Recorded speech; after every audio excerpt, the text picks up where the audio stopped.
মোহতারাম হাজিরিন, আমি যতদূর দেখতে পাইলাম এই জায়গার ভিতরে অনেক মা বোনেরা আছেন, অনেক মা বোনেরা। আমি মা বোনদের উদ্দেশ্যে কয়েকটি কথা বলতে চাই। মা বোনেরা দেখেন,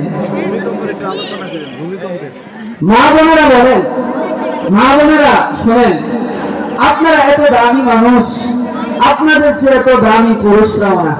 আল্লাহ আপনাদেরকে অনেক সম্মানিত করেছেন, আল্লাহ আপনাদেরকে অনেক ইজ্জত দিয়েছেন, অনেক সম্মানিত করেছেন। দেখেন মা বোনেরা, আপনাদের জন্য জান্নাতে যাওয়া এতটাই সহজ যা পুরুষদের জন্য সহজ না। মা বোনদের জন্য জান্নাতে যাওয়া একেবারে সহজ। দেখেন আল্লাহ রাসূল হাদিসের ভিতরে বলেন, قال رسول الله صلى الله تعالى عليه وسلم المرأة إذا صلت خمسها وصامت شهرها وأحصنت فرجها وأطاعت بعلها فلتدخل من أبواب الجنة شئت। আল্লাহ নবী বলেন, একটা নারী যদি চারটা কাজ করে, মা বোনেরা এই জায়গায় অনেক মা বোন দেখা যাচ্ছে, মা বোনেরা ভালো করে শুনেন, আপনি যদি চার কাজ করেন, মাত্র চারটা কাজ, মাত্র চারটা কাজ যদি মা বোনেরা করে, এক নাম্বার কাজ হলো 5 ওয়াক্ত নামাজ পড়ে, 2 নাম্বার ওয়াসামাত শাহরাহা, রমজান মাসের যদি সিয়াম পালন করে, রোজা রাখে, রমজানের রোজা এটা যদি রাখে, ওয়া আহসানাত ফারজাহা, নিজেকে যদি পর্দায় রাখে, ওয়া আতাআত বালাহা, স্বামীর আনুগত্য করে, স্বামীর মানে স্বামীর আনুগত্য করে। 1 নাম্বার হলো নামাজ পড়া, 2 নাম্বার হলো রোজা রাখা, 3 নাম্বার হলো পর্দায়, নিজেকে পর্দায় রাখা, 4 নাম্বার হলো স্বামীর আনুগত্য করা।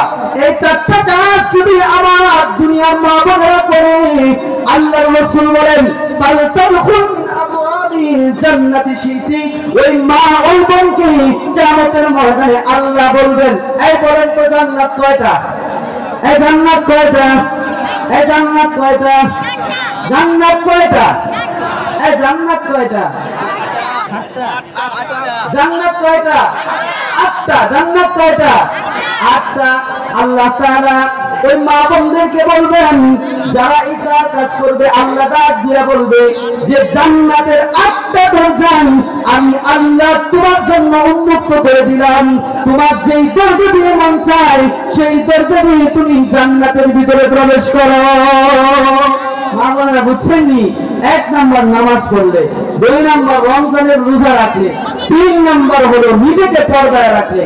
এই যে একটু কথা বলি পর্দা নিয়ে, দেখেন আমার মা বোনেরা পর্দা করেন, কিন্তু বোরকাও পরিধান করেন, কিন্তু আপনাদের পর্দা হয় না। অনেকে বোরকা পরেন, পর্দা হয় না। কেমনে?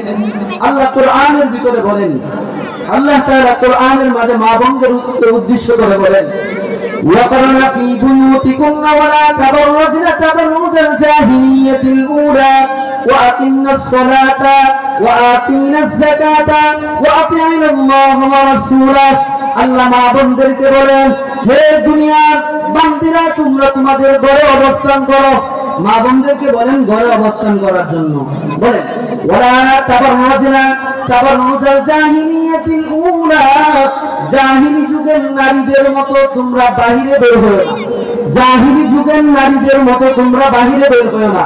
মা বোনেরা শুনেন, 1 নম্বরে আল্লাহ আপনাদেরকে বললেন ঘরে অবস্থান করার জন্য, জাহিলি যুগের নারীদের মতো ঘর থেকে বের হইতে নিষেধ করলেন। এখন আমাদের একটা বিষয় জানা দরকার যে জাহিলি যুগের নারীরা কিভাবে বের হতেন। কি বলেন? জাহিলি যুগের নারীরা কিভাবে বের হইতো? আল্লাহ নিষেধ করলেন তাদের মতো বের হওয়া যাবে না। জাহিলি যুগের নারীরা, বন্ধুরা আমার, যখন তারা ঘর থেকে বের হইতো, তখন তারা তাদের শরীরের মাঝে যে পোশাকটা পরিধান করত, ওই পোশাকটা তারা গলা থেকে নিয়ে একবারে নিচ পর্যন্ত ফাড়া রাখত, একবারে গলা থেকে নিয়ে নিচ পর্যন্ত তারা জামাটা ফাড়া রাখত। আমাদের দেশের মা বোনেরা তারা যে কামিজ পরিধান করে, কামিজ করে, কামিজের তো নির্দিষ্ট একটা অংশ তারা ফাড়া রাখে, কিন্তু জাহিলি যুগের নারীরা গলা থেকে নিয়ে নিচ পর্যন্ত পুরো জামাটাই ফাড়া রাখতো। আচ্ছা বলেন তো, যদি গলা থেকে নিয়ে নিচ পর্যন্ত পুরাটাই যদি ফাড়া রাখা হয়, রাস্তা দিয়ে চলার সময় কেমন দেখা যাবে? কেমন দেখা যাবে? এটা একটা। আর একটা হলো ওয়াকানাত তামশি বাইনা ইয়াদাইর রিজাল, জাহিলি যুগের নারীরা তারা যখন রাস্তা দিয়ে চলতো তখন পুরুষদের সাথে মিশ্রিত হয়ে চলতো। পুরুষদের সাথে একসাথে তারা চলাফেরা করত।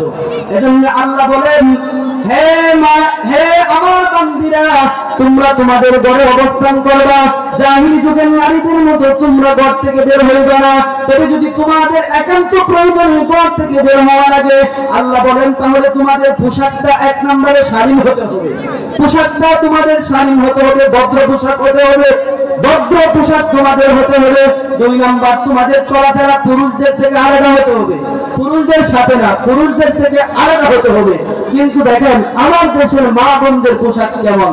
আল্লাহ রাসূল হাদিসের ভিতরে বলেন, قال رسول الله صلى الله تعالى عليه وسلم نساء كاسيات عاريات مؤمنات مائلات رؤوسهن كأسنمة البخت المائلة لا يدخلن الجنة ولا يجدن ريحها।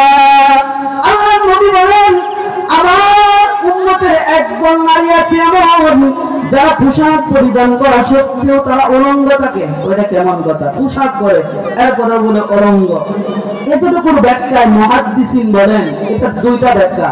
1 নম্বর ব্যাখ্যা হলো, আল্লাহ মুহাদ্দিসিনগণ বলেন একজন নারী আছে এমন পাতলা পোশাক পরিধান করে, যে পাতলা পোশাক পরিধান করার কারণে তার শরীরে আল্লাহ যেই সৌন্দর্যগুলো দিয়েছেন, যে অবয়ব গঠনগুলো দিয়েছেন, সেই অবয়ব গঠনগুলো প্রকাশ পেয়ে যায় পাতলা পোশাক পরিধান করার কারণে।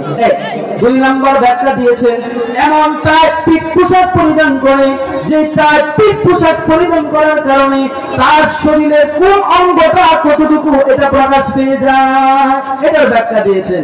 তাই এদেরকে বলা হয় নিসাউল কাসিয়া, পোশাক পরিধান করা সত্ত্বেও এরা উলঙ্গ, যারা একেবারে পাতলা পোশাক পরিধান করে রাস্তায় বের হয়, এবং টাইট ফিট পোশাক পরিধান করে যে সমস্ত মা বোনেরা রাস্তায় বের হয়, এরা পোশাক পরে এরপরে এরা উলঙ্গ। এদের ব্যাপারে রাসূল বলেন কি দেখেন, এরা কেন এরকম পোশাক পরে? 2টা কারণে। একটা মুমিনাতুন মাইলা, একটা কারণ হলো বেগানা পুরুষকে নিজের দিকে আকৃষ্ট করার জন্য, ভিন্ন পুরুষ যাতে তাকে দেখে আকৃষ্ট হয়, তার প্রতি মাইল হয়, এজন্য এরকম পোশাক পরে। আরেকটা কারণ হলো মাইলা, সে বেগানা পুরুষের প্রতি আকৃষ্ট হওয়ার জন্য, বেগানা পুরুষকে তার দিকে আকৃষ্ট করার জন্য, ভিন্ন পুরুষ তার দিকে আকৃষ্ট করার জন্য, সে ভিন্ন পুরুষের প্রতি আকৃষ্ট হওয়ার জন্য এমন পোশাক পরে। আল্লাহর রাসূল বলেন, লা ইয়াদখুলুল জান্নাহ ওয়া লা ইয়াজিদনা রিহাহা, এমন পোশাক পরিধান করে যারা রাস্তায় বের হবে, এই সমস্ত নারীরা জান্নাতে তো প্রবেশ করবেই না। আল্লাহর রাসূল বলেন, ওয়া লা ইয়াজিদনা রিহাহা, জান্নাতের যে একটা সুঘ্রাণ এটাও তারা পাবে না। দেখেন মা বোনদের জন্য জান্নাতে যাওয়া সহজ, কিন্তু এমন পোশাক পরিধান করার কারণে জান্নাতে যাবে না, জান্নাতের সুঘ্রাণও পাবে না। অথচ আল্লাহর রাসূল বলেন জান্নাতের সুঘ্রাণ 500 বছর দূরের রাস্তা থেকে পাওয়া যাবে, 500 বছর দূরের রাস্তা থেকে জান্নাতের সুঘ্রাণ পাওয়া যাবে। কিন্তু এমন নারীরা জান্নাতেও যাবে না, জান্নাতের সুঘ্রাণও পাবে না। এজন্য মা বোনদের প্রতি আমার বিনীত অনুরোধ থাকবে, আপনারা ঘরের বাহিরে যদি একান্ত প্রয়োজনে যেতে হয়, শরীয়তের কোন কারণে যদি ঘরের বাহিরে যেতে হয়, তাহলে পোশাকগুলো শালীন রাখবেন এবং পুরুষ থেকে আলাদা রাখবেন, পুরুষ থেকে আলাদা যাবেন, ভিন্ন পুরুষের সাথে যাবেন না। যা আপনার গায়ে মাহরাম এদের সাথে যাবেন না, মাহরামকে সাথে নিয়ে যাবেন, মাহরাম যে আপনার তাকে সাথে নিয়ে যাবেন। শুধু তাই না, দেখেন আল্লাহ কোরআনের ভিতরে মা বোনদেরকে বলেন, কুল্লিল মুমিনাত ইয়াগদুদনা মিন আবসারিহিন্না ওয়া ইয়াহফাযনা ফুরুজাহুন্না। আল্লাহ মা বোনদেরকে বলেন, হে আমার বান্দীরা, তোমরা যখন রাস্তা দিয়ে চলবা তখন তোমাদের দৃষ্টিগুলো নিচের দিকে রাখবা, রাস্তা দিয়ে চলার সময় তোমাদের দৃষ্টিগুলো নিচের দিকে রাখবা। ওয়া ইয়াহফাযনা ফুরুজাহুন্না, তোমাদের সতীত্ব তোমরা রক্ষা করবা। ওয়াল্লাযিনা বিখুমুরিহিন্না আলা জুনুবিহিন্না, রাস্তা দিয়ে যখন তোমরা যাইবা তখন তোমাদের মুখমণ্ডলগুলো তোমরা ঢেকে এরপরে যাইবা, মুখগুলা ঢাকা এরপরে যাইবা। আমার অনেক দেশের মা বোনেরা, আমার দেশের অনেক মা বোনেরা এমন আছেন যারা বোরকা পরিধান করে, বোরকা পরিধান করার পরেও এই মুখমণ্ডলটা খালি রাখে, মুখমণ্ডল ঢাকে না। আচ্ছা বাবারা বলেন তো দেখি, পাত্রী যে দেখতে যাওয়া হয়, পাত্রী দেখতে যে যান, পাত্রীর কোনটা দেখে পছন্দ করেন?